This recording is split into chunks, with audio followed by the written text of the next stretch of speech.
there are many of our people who are thinking more deeply and more broadly, looking at it as it actually is, and are beginning to see it more in the international context and the relation that it has with the African struggle, a human rights struggle, or the struggle for human rights. And as such, we can then take it into the United Nations. And bring about the freedom of these people by any means necessary. Hello, everyone. Welcome to African Esquire TV. I'm doing this video on behalf of my organization, We Charge Colonialism. If you haven't heard of this organization, this is an organization that I started, and the purpose of the organization is that we charge the United States government with colonizing African Americans or Africans in America. And the reason for this is because when you look at the state of African communities throughout the United States, we realize that we're facing systems of colonialism. So I have with us a great expert in this field on internal colonialism, Dr. Charles Pinderhughes, who is a well-accomplished activist, and I'm going to let him introduce himself. But this is the purpose of this dialogue, is to raise awareness of the fact that we are being colonized inside of this country. And this not only relates to domestic issues, but obviously it relates to people being colonized around the world. And so this is a global struggle, and we are one of many parts of this global struggle. So, Dr. Pinderhughes, could you just introduce yourself for those who may not have heard of you? Okay, well, I'm Charles Cappy Pinderhughes. I have worn various hats over the decades. I started out working with the Boston Friends of SNCC, and after high school went south to the SNCC's Arkansas Summer Project. I was an activist in college when I went, and then when I quit school, I came back to Boston and ended up joining the Black Panther Party. I was sent to New Haven for that, and was able to create a new organ for the party, People's News Service, and I'm well known among Panther Party activists for that. And then I came back out and continued my community organizing for more decades. I decided in 1990s to go back to school, get my PhD, because when you're doing community organizing, you're exploiting yourself. So, and as a result, I've got my PhD. I'm actually getting the best pay I've ever gotten now as a professor. You say you're exploiting yourself at a community college. When you say you're exploiting yourself, you mean that there's really no way to support yourself. But it depends on how some people approach it. But the bottom line is, if your priority is really the project, you end up doing extra things, extra things for it. Yes. Okay. I know you noted you were part of the Boston chapter of the Black Panther Party. You were also part of SNCC's Arkansas Project. Yes. Can you explain your experience working with SNCC? I'm a big fan of both organizations. Okay, so I joined SNCC in '63 as a sophomore in high school. Mm-hmm. I was working with them. Actually, Dick Gregory came to my parents' house to do a fundraiser, right? And for SNCC, and they left some posters behind. So I called myself taking them back to the office, and I just kept on going back.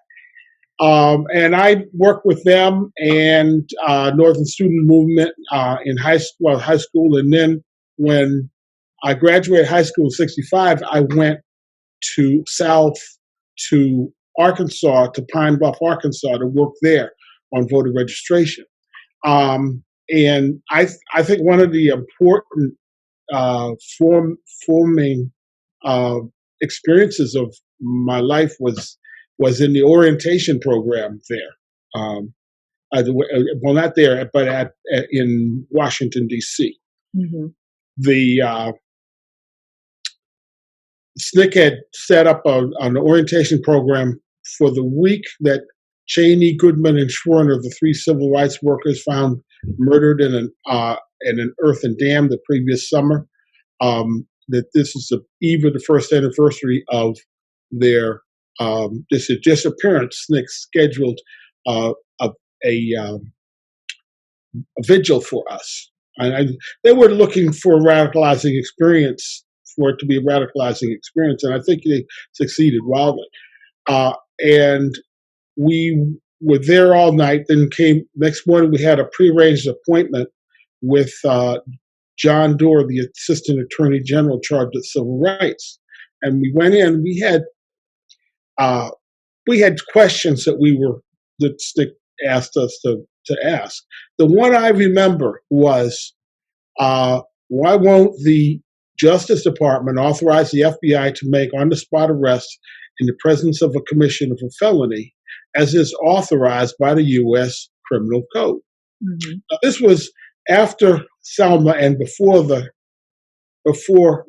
Voting Rights Act was passed. And while we were there, Nicholas Katzenbach, the Attorney General of the United States at that time under Johnson, walked in. So we put the question to him, and he just casually said, well, it's our policy in civil rights cases to take notes and submit them to the local jury, which, of course, in those cases were all white. He might as well have said, kiss my ass, as far as I'm concerned. So, that really made me begin to rethink some things. And I was already radicalized in certain ways, but I was coming at that time, was trying to embrace the movement by changing myself, had embraced pacifism, and that was, I think, the initial thread that unraveled that fairly quickly thereafter. I'm sorry. So you said you embraced pacifism. How would you describe your philosophy now? How would I describe my views now? As opposed to the pacifism that you said you used to. Oh, well, I think that I would say by any means necessary. I mean, in other words, I think that, for example, the death penalty. Mm-hmm. I don't oppose the death penalty. I wouldn't oppose the death penalty. Put it like this: if everybody who was charged with a capital crime had a $5 million defense, mm-hmm. Okay, then I would think it would be at least a chance of being equitably administered. Okay, even if there were more, they still charged more of certain types of folks. They would actually get to be able to do what OJ did, which was have a good enough jury to catch the framing of a guilty man, as my father used to say. He used to say, Mark Furman, the racist cop, framed the guilty man. Mm-hmm. Anyway, I evolved completely. I couldn't have joined the Black Panther Party without putting the pacifism aside. Right. So it was interesting. You said Dick Gregory came to your house. Did he just happen to stumble upon your house, or? No. The SNCC was doing fundraisers mm-hmm. in the North for the work they were doing in the South, mm-hmm. and Dick Gregory was one of the people who would do that, and so he did fundraisers at people's houses, who invited their friends. My parents were professionals, so mm-hmm. I invited professional friends to come and hear a speech and write some checks. Oh, okay. And so that's what happened. Okay. So one thing about you philosophically, you've embraced Marxism, and so I'll say for me personally, I definitely identify myself as a socialist. So what was the part that made you go in that direction? Because Marxism, as we know, is very criticized by a lot of people. Any type of socialism, even when we have someone who describes himself as a democratic socialist like Bernie Sanders, a lot of people don't even feel comfortable with that phrase. So what made you take such a stance that is so opposed by many? Well, so maybe I should start with socialism has been around for, I think, 1,000 or 2 years, right? It's an idea of sharing what we have, more or less. Mm-hmm. When you have a more than just a village, when you have a complex society, you have to organize the sharing differently. The question is, how do you do that? So I was a socialist before I joined the Panthers, and we called ourselves Marxists, but I don't think I was a Marxist until after I left the party and started. I wanted to write some suggestions based on my experience, and then I started reading just the Red Book, just that little Red Book that Mao Zedong, the quotations of Chairman Mao. Then I wanted to look at the context of the citations, the 2 or 3 paragraphs of quotes for each of the quotes, and so I read myself through the sites back to Mao's selected works to Lenin and Stalin to Marx and Engels, and when I got to Hegel, I said, the later for Hegel, he was not about the real world; he was about the ideal world. So he didn't interest me. But in the process, I was taking notes and thinking, and writing furiously, and I was processing 8 years of organizing experience, but looking at it from a Marxist lens, with the Panther Party being the first organization that claimed Marxism that I'd ever joined, but not the last. But that was trying to look at that and then summing up the Black Panther Party's experiences from that perspective. I felt like I constructed myself into a Marxist at that point. So I even evolved the slogan for myself anyway, was a study to solve a problem. I was looking, and then in my case, I was looking at a lot of things that were related to the work the things I was familiar with. I wasn't studying a political economy or Marx's work capital or anything like that. I was looking for information on organizing and how I could do it better. And so that's to me, and I found that to be tremendously helpful. But I've done a lot of thinking in this framework since then, and it seems to me that what the problem is. There's several problems, of course. One is that each time a country overthrows a despot, and there haven't been a whole lot of them that have really done that. They're a case experiment in socialism, and then comes, how do we administrate this situation? How do we?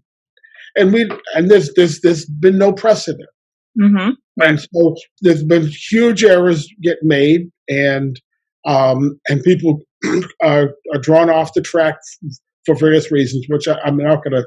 I could give you a whole. And fill the hour talking about my understanding of how these developments have occurred and what the problems is in Marxism, which I think will be solved, but it's going to take certainly it's going to take time. I think part of the problem is a lot, as you said, a lot of countries, they become Marxist or become socialist, and you have outsiders, obviously, like the United States, who is opposed to any type of socialism, and they do things to basically thwart the governments. But then when the countries fell because of things like embargoes, they use that failure as the poster child for socialism. So when you go back to the community and say, well, we can't be socialists. Look at this country; they're socialists and they fell. Exactly. So that they use every trick in the book to try to create the impression that socialism is just a wholly bad idea. And all the they even I think right now I would say the only one that's really is still struggling hard to maintain its revolutionary vision is Cuba. And even but by being a small country, being dominated by the United States, they've not been able to be free and easy and allow elections so in the way that we are at least propagandized to believe our elections are. Right. But now with the rise of the internet, of course, now we have countries that are not necessarily quite as powerful as the United States, but have devoted some considerable resources to technology. They're interfering with our elections now. So that's something that the United States always has tried to do with these other countries. And one other thing I'll just say, when people think about the United States and the Soviet Union, the old Soviet Union, they were doing the same thing. Russia wanted a buffer in Eastern Europe to protect itself from still another invasion, since they had been invaded twice in 130 years, by Napoleon and then by Hitler. They were like, we don't want this happening again. So they subordinated these other countries. That was a complete dereliction of their duty. I think the revolution went off the rails sooner than that, but that was by that time. We used to, in the 70s, the groups I work with, we called it social imperialism, socialist in words and imperialist in deeds, because that's what they were doing. They were no different. They were treated the Eastern Europe no different than the United States treated Latin American countries in terms of, we don't like that. Let's let that left wing person let's overthrow the country. Right. They both had proxy wars through the country. Yeah. So right. Before we pivot to internal colonialism, I almost said socialism. I do notice you have a Fred Hampton on your shirt. Did you happen to know him, or? No, I did not. Unfortunately, I never did. I was in Boston in the summer as a part-timer, and then I joined the party in September of '69, and then I was transferred to New Haven, and I was working there very hard because the things were so bad that the people wouldn't even open their doors to talk to Panthers, because there had been 5 months of nonstop propaganda since the chapter had been busted, and we came in as a second wave trying to educate. And I was in charge of the literature, but I think the hard work was done by a lot of the rank and file. I had to go out in the community and talk to people, but at least we gave them something free to do instead of just the Panther paper we had, which was sold. And so they were able. That was between the two efforts. We were able to get people to begin to realize we weren't the horrible people that the propaganda was telling them we were for the last. I mean, the people in the projects would not even open the doors to the Panthers. That doesn't make sense unless you realize that I mean, it looked like we were going to kill anybody we talked to.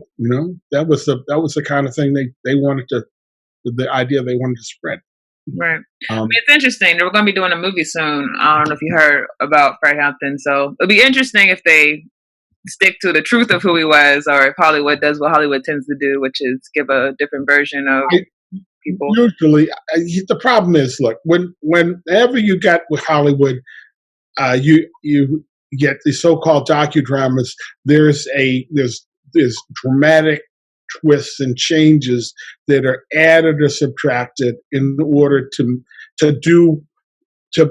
make a better film from the point of view of the people who are making the film. Right. And those things may not correspond in any way to. I mean, there are many cases where the most dramatic moments should have been the actual way things happen instead of the way that it was portrayed on the screen. I mean, they've actually killed drama, and very often that way. But anyway, so let's go to internal colonialism. Sure. So first, when did you first become aware of the fact that Black people in the United States were being colonized? Well, I think before I was in the Panthers, when I read Wretched of the Earth, I read Rebellion in Newark had just come out at the same time, and that enabled me to see how similar a lot of the activity by the insurgents were in Africa that was also going on in the United States in terms of class movements and so forth. And so that for me, I've always seen Fanon as an important means of understanding Black anger under colonialism. Yeah, that's the first thing. So, and I mean, and for the last 40 years, I've been telling people who study psychology that if you haven't read Frantz Fanon, you're committing malpractice if you're trying to counsel Black people. Mm-hmm. And but anyway, so that was my doing that. But the historian Kamosi Woodard, in his book Nation Time and Mary Braca and Black Power Politics, he talks about all of the major Black nationalist organization of that period having two components or agreeing on two things. One, that each of them saw themselves as the heir of Malcolm X, and the other was that Black people were colonized. So whether you're talking about the RNA, the Republic of New Africa, whether you're talking about the Black Panther Party or the Student Nonviolent Coordinating Committee, which remember they were the ones who originated the call for Black Power, but so all of the organizations agreed on there was some kind of colonization thing going on, right? So I never doubted that. And then, of course, as I was becoming a sociologist, there was this sense, oh, that's passé. That's not really what's going on. And I was, wait a minute, no, that doesn't feel right. And so I started looking at the topic, the continuing relevance of internal colonialism, and eventually it became my doctoral thesis. But to look at it, I looked at the whole historical arc, and the historical arc is so long, it's really powerful. I mean, we started referring to ourselves as people of African descent in the United States, started referring to ourselves as a nation in 1830. And coming forward, by the time of the Harlem Renaissance, most of the people in the Harlem Renaissance were using the term "nation within a nation." Now it was quite common, and then to begin, so that all that is there. But when we started formally talking about internal colonialism, the concept pretty much remained that it was a single colony, some dispersed. But the problem with it is that it gets attacked. That gets attacked as, oh, that's an analogy. It's not really a colony. And so I tried to do the analytical work to go back and look, well, wait a minute, what is a colony? And if you just say it's land on which the colonized reside and the settler confiscated land, which is simple but accurate, then when the colonizer does whatever they're going to do, like independence, that does not necessarily change what happens with the colonized. Right. By the way, in English dictionaries, I couldn't find a single word from the word colony to describe the people who were already there or who were imported without their um, their permission. I mean, so in other words, you got the colonizer, that's in the dictionary, but the colonized as a noun does not even exist. And this is 50 years after, 40 years, excuse me, after uh, Fanon and Albert Memmi were writing about the colonized. Mm-hmm. So basically your answer, so if I were to play devil's advocate, so if I were someone to say you can't compare blacks in America, Africans in America, you can't compare us to a colonized country because as you pointed out, some people would say that we don't have a indigenous land here. And also there's not like a legal like a legally recognized nation within a nation. This is an Right, abstract nation within a nation. right. Um, so and you can't really equate the two. Well, that's if you accept the colonizers' view that they abolished the colonies when they declared independence. Mm-hmm.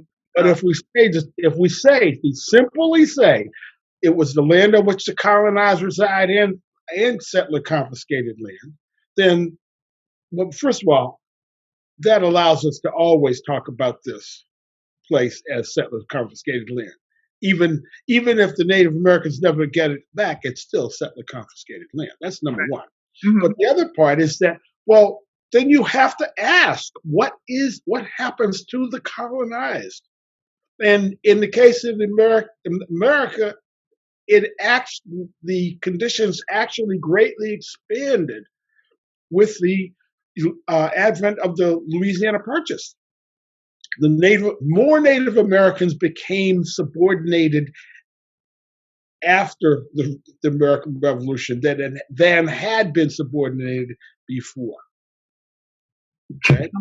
And slavery, of course, greatly expanded into the Mid South states, Alabama through to Louisiana and East Texas, and with all of that going on, how can you say that the colonized conditions have gone away? So then I had to look at, well, wait a minute, well, how do you abolish a colony? How do you abolish a colony? And so I could only find three ways. Collective, I would say, yes, collective assimilation, Mm-hmm. spontaneous assimilation, excuse me, as occurred with the German, Irish, and Jewish internal colonies of the early 20th century. And then there's ethnic cleansing, or you have policies of proactive abolition, which means that you need to equalize the life outcomes of the people in the colony with that of the dominant group. You still have an ethnic enclave if you reach that equality, but you've abolished the differential in infant mortality and maternal mortality and unemployment and education and housing conditions. You get rid of that. Now that's what happened eventually to those other those ethnic groups. But America has, because it's had a changing idea of what constitutes white, and that those people they said, okay, well, we'll agree to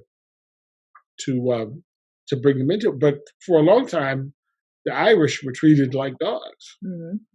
Actually, there were signs in Boston that said no dogs or Irish allowed. Mm-hmm. Right. Now, of course, everybody knew black people weren't allowed either, so they didn't bother putting in the sign. But the point is that, there was a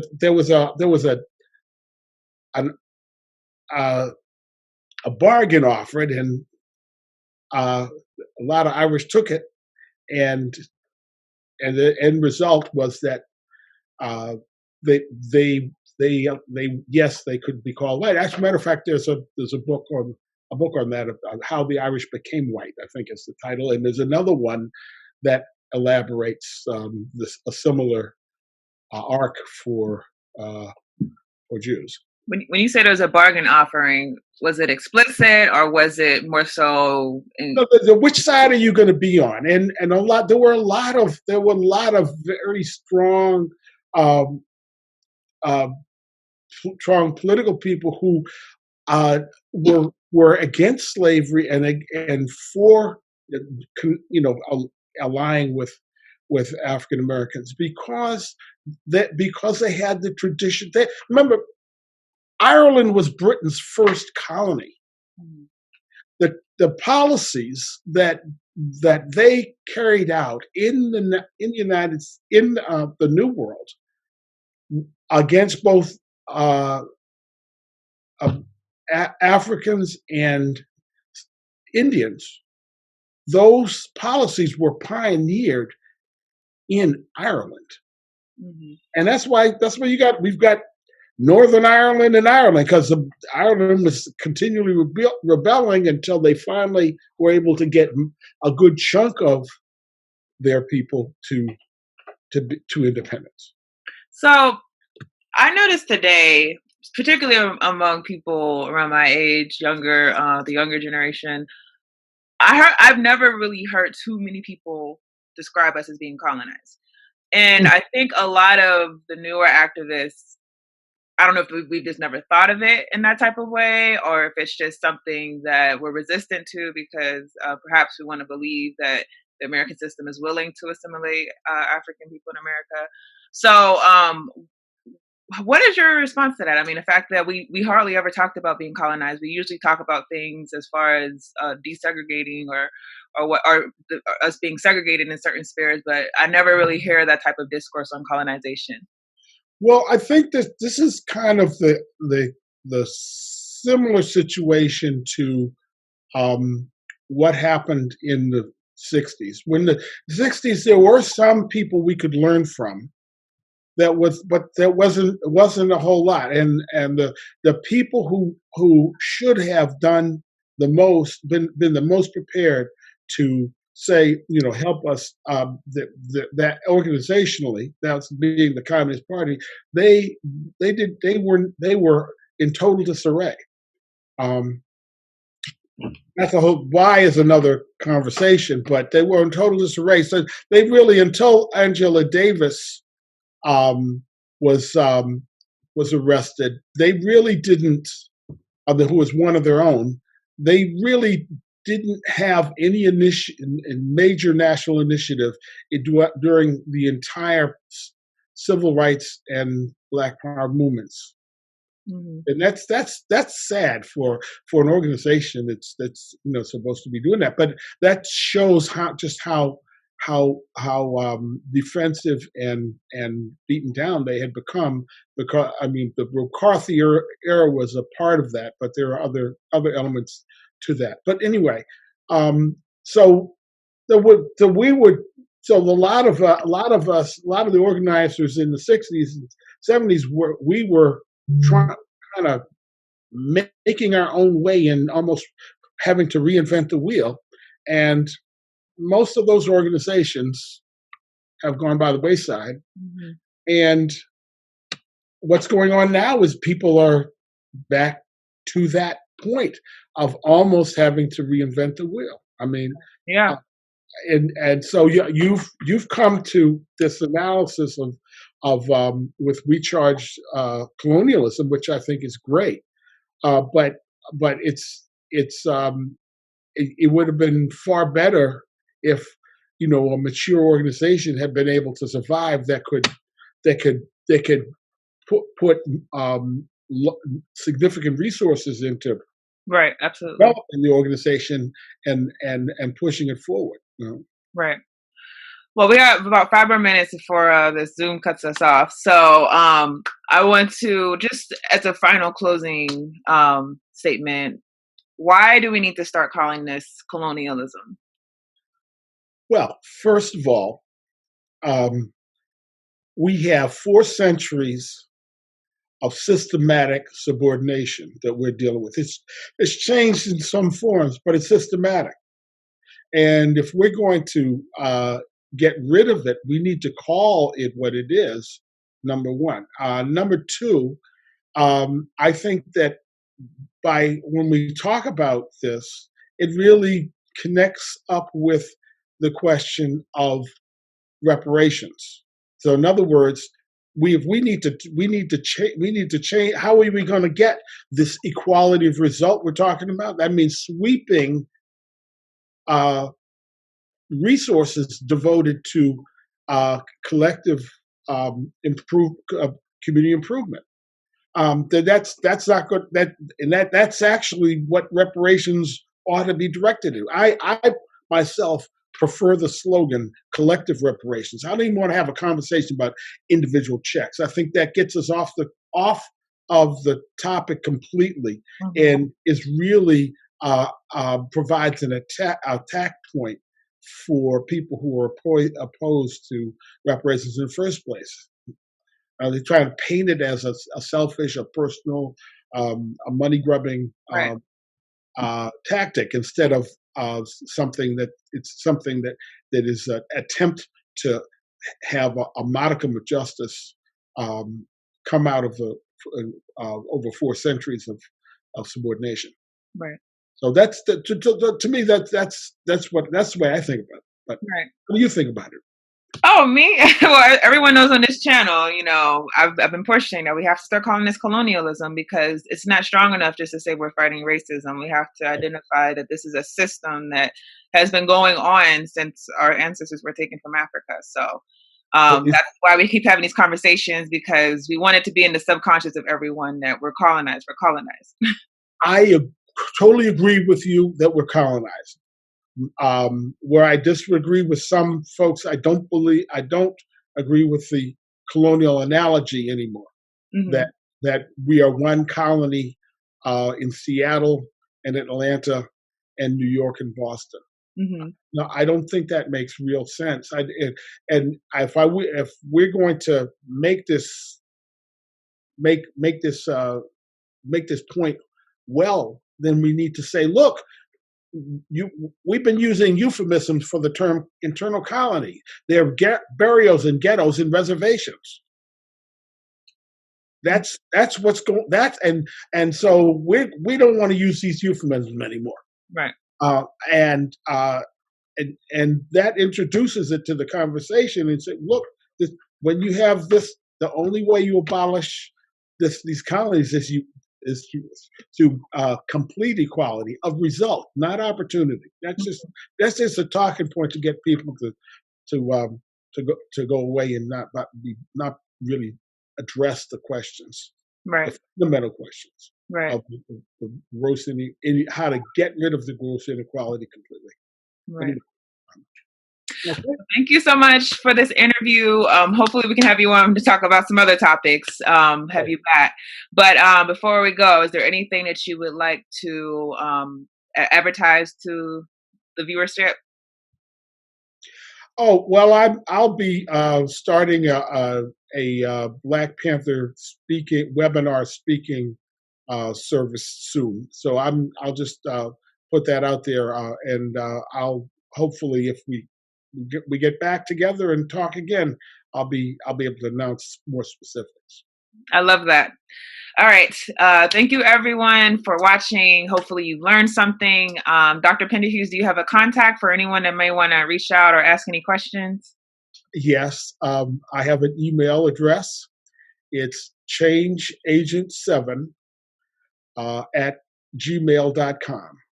CHANGEAGENT, 7 at gmail.com.